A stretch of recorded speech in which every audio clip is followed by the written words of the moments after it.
Oh, hi. This week we're trying something new. I'm going to start to do videos on a monthly basis just about the wine club wines, talk about what they're all about, give them some tasting notes, put a little context behind the winemakers, why I chose them, and hopefully have some fun sharing them. And then after I do these videos, they'll be open in the restaurant for whoever comes first. So I'm getting over a little bit of a cold here, but I think I can taste stuff. I just had some cheese to clear my palate after brushing my teeth. Yeah, welcome to Wine Notes with Drew. I have a very dirty glass here. I guess I'll start with what the wine club is in case you're watching this and you're not a wine club member. Wine club is my expression of what I'm interested in wine, and it's a greedy pursuit. I'm always choosing wines that I think, obviously that I like, but also wines that give context to one another. So, sometimes it's two Sangioveses. One's from California, one is from Tuscany, like the home of Sangiovese. Or sometimes it's two vermouths, one from here, one from northern Italy. Or sometimes it's short maceration wines, like it was last month, which would be wines that only have a few days with skin contact but are red. We did some wines based on like grape varietals in the past. So Mondoux from Sonoma, and Mondoux from its home in the Alps. And so the idea is that you, whether or not you read the notes or watch these videos, you get to taste two wines in context of one another. And you get to learn something just by kind of removing variables. So wine, I don't know if it's wine or wine education or the culture around wine that's my passion, but I love wine and I love the farming behind it. I grew up on a farm, and I love sharing the flavors and like the party and the fun of it. So this month we're gonna do two wines, as we always do. The first wine, well, actually, I'll just tell you about them real quick. So this is a Valduguie or a Napa Gamay, and this is a Gamay. And so why are we doing two different grape varietals with sort of a similar name? One is distinctly kind of Californian at this point, and the other one is really married to its homeland in Beaujolais in eastern France, just south of Burgundy. So I'll start with the one that you might recognize first. So Gamay, typically grown in Beaujolais, as well as lots of other places around the world. But it's a super fresh sort of flavored grape. It tends to be very like blackberry, very can be very cherry, can be very plum. It just depends on ripeness. It can be very intense and cranberry sometimes. But the idea with Gamay and why it's exciting is it really is a very generous grape. It doesn't need a lot of work in the winery to express its full self. It's sort of a sweetheart of the natural wine movement because it is a little bit easier to farm than Pinot Noir. It can be very gently produced using whole cluster carbonic fermentation, whole cluster and or carbonic fermentation. So that just means extremely low extraction of tannins and just something that's like delicious to drink young and fresh. If you've had a Nouveau wine, that would be a fully carbonic wine. Tastes like bubble gum, really, really light in the glass, super tasty, but not very serious. We're gonna get into something a little bit more serious today. But Gamay is sort of this super fun and can be very serious wine when you get up into some of the more distinct growths or crus or villages from Beaujolais and of course from California or lots of other places as well. And then you've got Valduguie, and Valduguie is really interesting. It used to be really popular in southwest France. I believe the Tarn region is where it's from. It's said to be a descendant of the Cotte or Malbec grape, which makes total sense. But it sort of feels Gamay-like for a couple of reasons. Mainly that it's just like fun and fresh, and easy to grow, and easier to grow, and it doesn't have quite the like depth and darkness and blackness of its genetic father, Cot or Malbec. And it was mistaken for a long time in California as a distinct other varietal, and they called it Napa Gamay for a long time. But it's a relatively young grape. I think it was the 1800s that it was sort of identified in southwest France. For a long time, it was grown really popularly in southwest France, but now there are less than 200 hectares, like 500 acres of it in France, and there's a ton of old vines in California, mainly in forgotten vineyards and sort of like places that aren't super heavily commercially farmed because it's not particularly recognizable. But before and while around Prohibition, it was extremely popular to grow, and it was all over the place, mainly because it just made delicious wines. I think there was also a lot of industrial alcohol made out of it. It's a pretty giving vine as well. Yeah, in this case, it's going to be super delicious. So the rough facts about these wines, start with the Mazette. So this is made by my friend Zach Peterson. This is his first full vintage release of still wine. We've carried his vermouth before. If you've been a member in the wine club, in November or December, we carried his vermouth, which is delicious. But he's really getting going, and I wanted to put him, showcase him because his wines are awesome.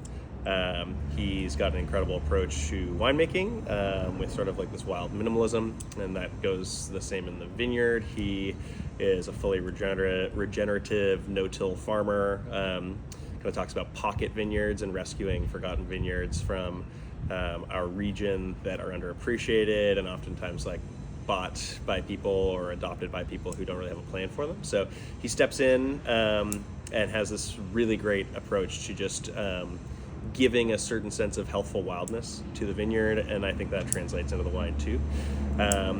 And then we've got Outward, which is Ryan and Natalie Pace. They're up in San Luis Obispo County in Grover Beach. They've got a really cool winery. They have a dog named Pierre. And they have a really similar approach. Ryan has some family vineyards that are all formed at least organically, and then all of the wines that they produce with, whether they farm them or not, are at least organic, and that goes with Zach as well. Yeah, they have incredible clarity in their wines across the board. I feel like of all the winemakers in California right now, they're sort of like this leader for me in terms of clarity in winemaking. The wines are just so like vivid, available immediately, super fresh on the palate, and totally unhindered by, sort of what I would consider like winemaking practices. I think they just do a great job of exhibiting this purity. And I don't know if it's, something magic about Grover Beach or their winemaking process, but every wine we've had from them is just so like abundant and clear. So, yeah, we'll just talk about the wines real quick. We'll put them in the glass. I'm going to do the Mazette first. So 100% Gamay. You can see it's pretty light in color, and it has a sort of like, I don't know, like dirty cranberry juice sort of color to it. Smells really fresh and good. It's got a spicy note. So this is from Nelson Vineyard. This was meant to be blended with Grenache into the community cuvee that he makes, but he liked this single barrel so much, I think it was one of 5, that he pulled it out and just made it into its own specific cuvee. And this wine is so Gamay. It's so fresh, it's so good. It's got a little bit of this like carbonic quality because he does about 75% whole clusters, loads them delicately into a tea bin or fermenting bin, and then destems and puts about 25% of the load is crushed and on top. And that helps to basically protect the lower berries, give them this sort of opportunity to ferment just inside the berries without really extracting any of the broken berries. When they're broken, they'll give you more of the woody tannin character, and also do a normal fermentation, whereas in his case, he's trying to get a little bit of carbonic quality.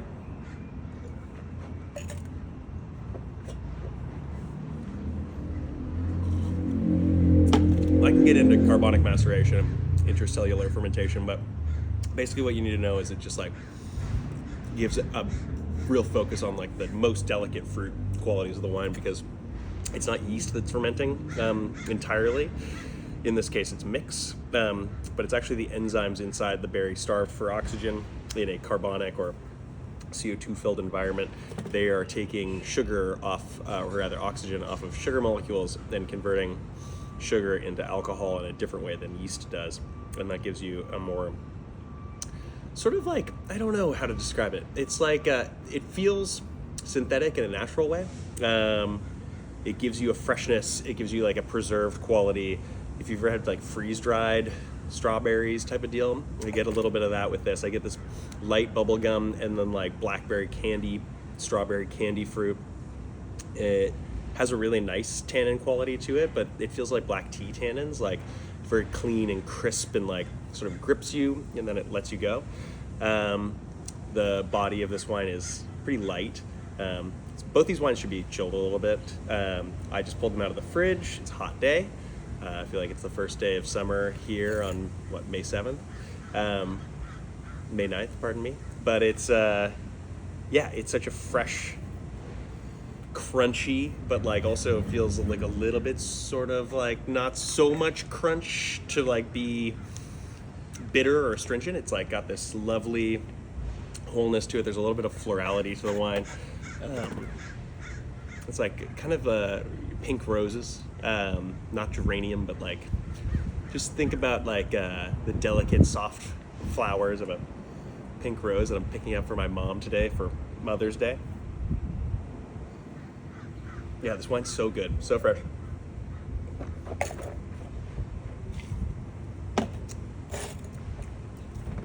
Super good. Long finish. And there's like this, I think that there's a lot of clay in the vineyard. And it honestly translates to the palate where you get this like, it doesn't feel maybe so much like terracotta, but like what I imagine like working at a terracotta factory would be like at the end of the day, where you go, that's sort of like the texture in the palate. It's like you get this like fine ceramic kind of silty or like, but very clean. Like it feels like Santa Barbara tile if you just like dragged your tongue across it, but like in the nicest way. It's a weird thing to say, but that's how it is. I think it's sand and clay in this vineyard, and we'll have more on the write-up about it, but there's a rawness, a wildness, a crunchiness, sort of a brambliness, but like not in any sort of green way, which I often get a lot of astringency in wines like that, but I really don't get an astringent quality. Just like a wine that wants to be chugged, but like with really, really good food. I feel like you can get through multiple bottles pretty easily because it's, it's 13.5%, so it is a little bit riper than I thought it was. Oftentimes you'll find these wines being like 11%. Like this case, this is 12%, the Valduguie. Anyways, let's dive into it. This smells good. I feel like there's like a little bit more of a redness to this fruit than this one. Like if this was a little bit more blackberry, this is like a little bit more raspberry. But like blue raspberries, if that makes sense.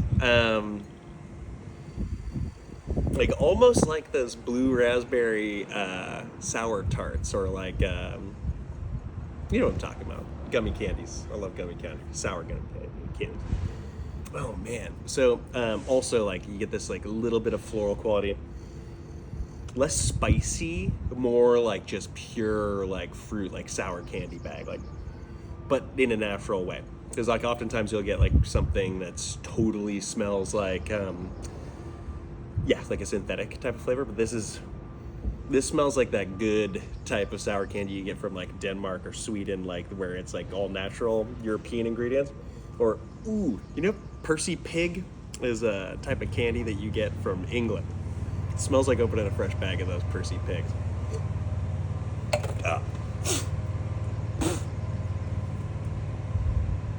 Put some in my mouth and in my nose. Yeah. All right. Now that I've broken my nose, let's have a little taste. Ooh.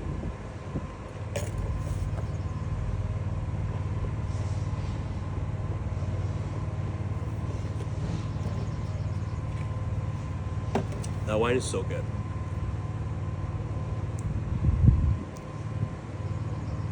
Okay, so this is like a marriage of like This wine is extremely drinkable, but there's a level of like clarity and intention in the wine. Its structure, like completeness, that is totally surprising, but also because the grape varietal, we don't get a lot of it. It is such a pleasure to drink because it's like, it feels exotic, but in a really, really familiar and friendly way. So I get everything from, like I was saying, like the tastiest sort of blue raspberry sour candy to like the Harry's Berries jam to like this. It's almost like a quality that you get after eating a really good biscotti or something like that. And then this great minerality, salty, deep backdrop, and it just keeps kind of layering up, even though it's very simple and sort of direct. It feels like you get this super clear, clean mineral background. I didn't mention this is from Shell Creek Vineyard, which is a vineyard that was planted in '97 up in the Paso Robles Highland District, so really high altitude. I think it's actually a warmer area of Paso, but it gets really, really crazy cold nights, so wines tend to have really great acidity with what's called a diurnal shift. So when you get really hot days and really cold nights, grapes have an opportunity to accumulate acid.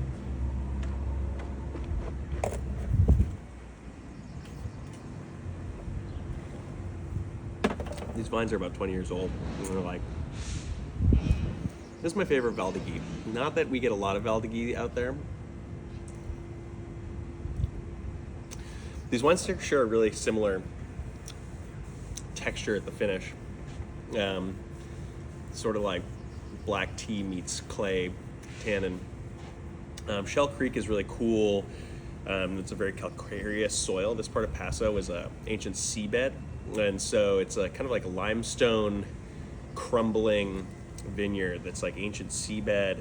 Up in this region, you'll get like the reason it's called Shell Creek is because there's shells literally coming out of the escarpment kind of wall behind the vineyard, and so they're scattered all through. But it was an ancient seabed that was thrust up due to volcanic activity, and you really get this clarity of fruit there, and I think Valduguie super benefits from clarity, but there's also a little bit of like a sandy or a clay quality in the vineyard too, and that helps kind of express a certain level of texture in the wine. But these two wines together, I wanted to talk about Gamays. Napa Gamay, Gamay proper. Both made whole cluster, 75% whole cluster or 85% with a little bit of just destemmed on top. This is 100%, both with native yeast, both unfined, both unfiltered, both with no additives, both sulfured only at bottling with a little bit of sulfur, really not a lot. Both these wines are super available. They taste like summer, they taste like May, in terms of like there's fresh tense fruit, there's a little bit of floral quality, there's a lightness and a lofted quality to them. If you don't put it in your nose, you'll be able to really enjoy it. I feel like I sniffed this wine too hard, and I drank it right through my nose hole. I love these wines. I love Outward, I love Mazette, I love what these guys are doing.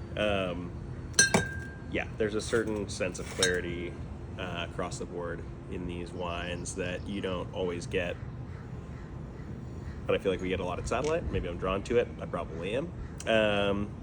So yeah, I guess I'll go back to talking about what the wine club is. It's $72, $35 a month, which, plus tax. Turns out to be like $83. Gets you 2 bottles every month, usually about $75 worth of retail value or more. Generally more. You get 10% off at Satellite for everything all the time, and then that also adds to our discounts for 6-packs and 12-packs. And you get big write-up on these wines. We do free shipping every quarter for wine club members who are out of town. And for those wine club members that are in town, on Monday nights, you get a free glass when you come in, and you get 2 free glasses when you bring a friend. So the idea with the wine club is like creating a community on those Mondays, a night when a lot of other restaurants are pretty quiet. I wanted to make it sort of like a third space, and it's been going on for almost 8 years now. And so think of it as your other living room. Place where you can bring friends and meet up with people you might know or might not know, and sort of have a community around great food. All of these wines go with farmers market produce. Our chef, my business partner Emma, her food is meant to be fresh, and these wines pretty much across the board at Satellite go super well with our farmers market menu. It's all vegetarian, obviously. Yeah, God, these wines are so good.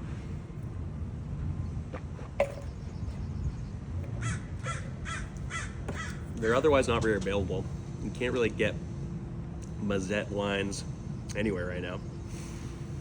Outward is going to be at select wine shops that really get access to them. We're one of them.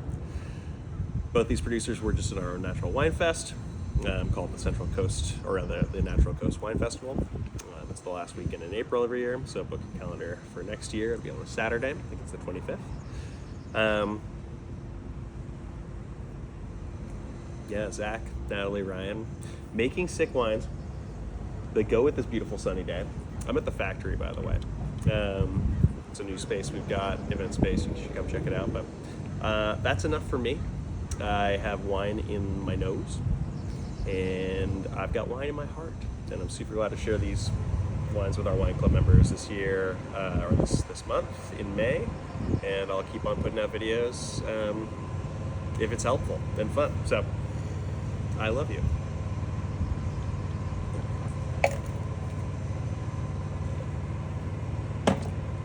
It's like blackberry natural cotton candy. It's so good.